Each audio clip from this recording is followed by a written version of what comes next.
Hello दोस्तों, नमस्कार। जय हिंद। मैं विपिन रावत विके टाइटल में आप सबका स्वागत है। दोस्तों, जैसे कि आप लोगों ने जो कमेंट किया है कि विपिन भाई आपका एक्सपेलर में जो इस तरीके का खल निकलता है, तो हम लोगों का एक्सपेलर में ऐसा खल क्यों नहीं निकलता है। दोस्तों देखिए, आपका कहना सही है कि हमारे जो एक्सपेलर में खल निकलता है वो अधिकतर भाई लोगों के पास नहीं निकलता है, और लेकिन नहीं निकलने का कारण भी है। एक्सपेलर चाहे कोई सा भी कंपनी का हो, कोई सा भी साइज का हो, खल ऐसा निकलेगा। नहीं निकलता है ये मत बोलिए, आप निकाल नहीं पाते हैं ये बात आप बोलिए कि हमसे निकलता नहीं है। आप ये बात बोलिए कि हमसे नहीं निकलता है, ऐसे मत बोलिए कि क्यों नहीं निकलता है। दोस्तों निकलता है, आपको निकालना पड़ेगा तभी निकलेगा, अपने आप तो कुछ भी नहीं होता है। तो उसका जो होता है सेटिंग करना पड़ता है उसी हिसाब से, और इसका कुछ प्रोसेस होता है। तो आज की वीडियो दोस्तों देखिए, हम इसी टॉपिक को बना रहे हैं। जैसे आपने कमेंट किया है कि इस तरह का खल कैसे बनता है और इस तरह का खल क्यों बनाना चाहिए। दोस्तों देखिए, ये बहुत ज़रूरी है।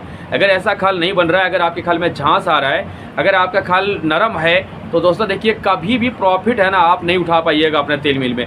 तो इस तरीका का खल बनाना बहुत ज़रूरी पड़ता है, क्योंकि दोस्तों देखिए सर्दी में तो छोड़िए, हम बरसात सर्दी में तो हमारा खल इस तरह का बनता ही है। गर्मी में तो सवाल ही नहीं उठता है कि ये नरम खल जाए। अगर गर्मी में भी अगर इस तरीका का खल आप लोगों के पास नहीं बन रहा है, तो फिर सर्दी में आप लोग क्या करेंगे। आप समझिए कि इतना जब टेम्परेचर अभी ज़्यादा जा रहा है, अभी इतना हीटिंग बनी हुई है एक्सपेलर में, उसके बाद भी इस तरीका का खल नहीं बनता है, तो सर्दी में तो आप बना ही नहीं पाएंगे। तो मैं आपको बताता हूँ इस वीडियो में कि कैसे इसको बनाते हैं और क्या इसका सेटिंग है, कैसे हम लोग डालते हैं सेटिंग को, और क्या क्या यूज करते हैं सेटिंग में। तो वीडियो को पूरा एंड तक देखिएगा, स्किप नहीं कीजिएगा। और जो भाई लोग चैनल पर नए हैं तो सब्सक्राइब कर लीजिएगा दोस्तों, साथ में बेल आइकन को प्रेस कर लीजिएगा, ताकि आपको एक हमेशा नई वीडियो नई जानकारी के साथ में मिलता रहे। और अगर आप हमसे जुड़े रहेंगे तो अगर नेक्स्ट टाइम में जब आप कमेंट करेंगे तो हम आपके कमेंट के अकॉर्डिंग ही वीडियो बनाएंगे।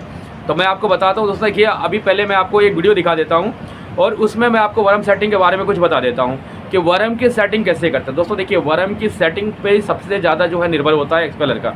इस तरीका का खल बनाना कोई बड़ी बात नहीं है अभी के मौसम में, तो कोई दिक्कत नहीं है। जितना टेम्परेचर ज़्यादा रहेगा, इस तरीके का खल बनना बहुत ही आसान हो जाता है। और रही बात कोल्ड प्रेस की, तो कोल्ड प्रेस में इस तरह का खल नहीं बना पाइएगा आप। कोई भी भाई लोग अगर कोल्ड प्रेस एक्सपेलर चला रहे हैं, आप सोचेंगे कि मैं जिस तरह का खल निकाल लेता हूँ, इस तरीके का खल अगर आप कोल्ड प्रेस से निकाल लेंगे तो कभी नहीं निकाल पाएंगे। अब मैं आपको गारंटी देता हूँ, अगर निकलता है तो आप ज़रूर उसका एक बार वीडियो या फोटो मेरे व्हाट्सएप पे भेजिएगा। मैं नंबर दे दिया हूँ स्क्रीन पे, आपको देख लीजिए आप। नहीं निकलता है क्योंकि उस पर इतना प्रेशर नहीं दे सकते जितना हम बोल्ट वाले एक्सपेलर पे लोड दे देते हैं। कोल्ड प्रेस पे इतना लोड नहीं दे सकते, क्योंकि कोल्ड प्रेस में मुश्किल से 2 राउंड होता है। एक बार डालते हैं, सेकेंड में उसको फाइनल कर दिया जाता है। उसका खल जो है पतला ज़रूर निकलता है, लेकिन इस तरीके का खल निचोड़ नहीं हो पाता उसमें, क्योंकि उसका ये प्रोसेस अलग होता है। मैं आपको ये नहीं कहूँगा कि कोल्ड प्रेस एक्सपेलर जो है गलत है। कोल्ड प्रेस एक्सपेलर भी दोस्तों देखिए अपनी जगह पे सही है। वो क्या 2 बार में सारा तेल का निचोड़ कर देता है कि 80% तो तेल निकाल ही देता है। पूरा तो नहीं निकाल पाता है, 80% निकालता है। अगर फर्स्ट राउंड में नहीं निकलता, सेकंड में निकल जाता है। कई ऐसे भाई लोग हैं जो दोबारा अगर वर्म का सेटिंग करते हैं, रिंग का सेटिंग करते हैं, तो थोड़ा दिक्कत होता है। लेकिन क्या बोल्ट वाला में हम जितना चाहें दबाव दे दें, जितना चाहें लोड दे दें, कोई भी दिक्कत नहीं होता है। बस हमारा मोटर सही होना चाहिए, कैपेसिटी की मोटर होना चाहिए। अगर हमारे पास मोटर अगर की कैपेसिटी अगर अच्छा है, लोड ले सकता है, तो हम इस तरीका का खल निकाल सकते हैं। ये बात आप समझ लीजिए। मैं आपको वर्म सेटिंग बता देता हूँ, नहीं तो आप कहेंगे कि सिर्फ आप ऐसी बातें कर रहे हैं, वर्म सेटिंग नहीं बता रहे। मैं आपको वर्म सेटिंग बता देता हूँ, और साथ में व्हाट्सअप नंबर भी दे दिया हूँ। अगर आप लोगों के पास इस तरह का खल नहीं निकलता है ना, तो दोस्तों देखिए आप अपने वर्म को चेक कीजिए। साथ में दोस्तों देखिए मॉइस्चर को चेक कीजिए। अभी बहुत ही ज़्यादा टेम्परेचर है, और इसमें जो है ना ऐसे समय में खल निकालना कोई बड़ी बात नहीं। तेल का पूरा निचोड़ कीजिए, खल अपने आप से ही बन जाएगा इस तरीके का। दोस्तों ये हमारे सब्सक्राइबर का वर्म सेटिंग है 6 बोल्ट 24/4 का। अब आप खुद ही सुनेंगे कि किस हिसाब से इन्होंने वर्म का सेटिंग किया हुआ है, और ऐसे सेटिंग में क्या इस तरीके का खल निकलेगा या नहीं निकलेगा। एक बार आप इस सेटिंग को देख लीजिए, समझ लीजिए कि 6 बोल्ट 24/4 की वर्म की सेटिंग कैसे किया हुआ है, और हम इसमें क्या बदलाव कर सकते हैं या नहीं कर सकते हैं, कोई चांस है या नहीं है। तो एक बार आप इनके मुँह से सुनिए, उसके बाद मैं आपको बताऊँगा कि इसमें और क्या कर सकते हैं। बाद में मैं आपको और भी सेटिंग बताऊँगा, 9 बोल्ट का 12 बोल्ट का भी बताऊँगा। देखिए आप एक बार।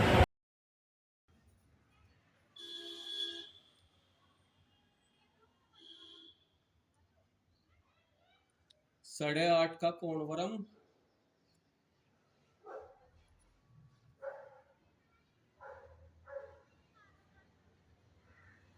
उसके बाद जो है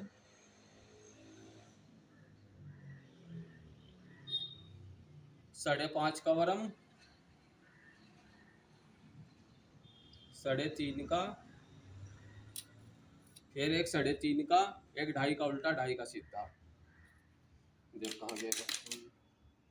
बन गई वीडियो, एक इंगे भी दिखा, रुक जा। दोस्तों जैसे कि अभी आपने सुना, इस भाई ने पोल बरम के बाद इसने 5.5 इंच का जो बरम दिया है दोस्तों, ये गेवी बरम होनी चाहिए। और अगर गेवी बरम नहीं है तो इसके पीछे कॉलर ज़रूर होना चाहिए। उसके बाद 5.5 के बाद भी एक कॉलर होना चाहिए। दोस्तों देखिए, 2 कॉलर तो इस जगह पे बनता ही है, और कॉलर के साथ में नाईवाल ज़रूर लगाना चाहिए, तभी जाके प्रोसेस जो है पूरा होता है। छोटा एक्सपेलर में प्रोसेस अगर पूरा नहीं कीजिएगा तो कभी भी इस तरीके का खल नहीं बना पाइएगा आप लोग। मैं आपको और दूसरा सेटिंग बता देता हूँ कि कैसे और दूसरे सेटिंग कर सकते हैं हम लोग। दोस्तों मैं आपको दूसरा सेटिंग दिखा देता हूँ। देखिए ये रहा स्क्रीन पे। दोस्तों देखिए, इसमें परफेक्ट तरीक़ा से सेटिंग किया हुआ है, देख लीजिए आप लोग। यहाँ पे कोई भी मिस्टेक नहीं है, सिंगल रिवर्स का सेटिंग है, लेकिन बहुत अच्छी सेटिंग की हुई है।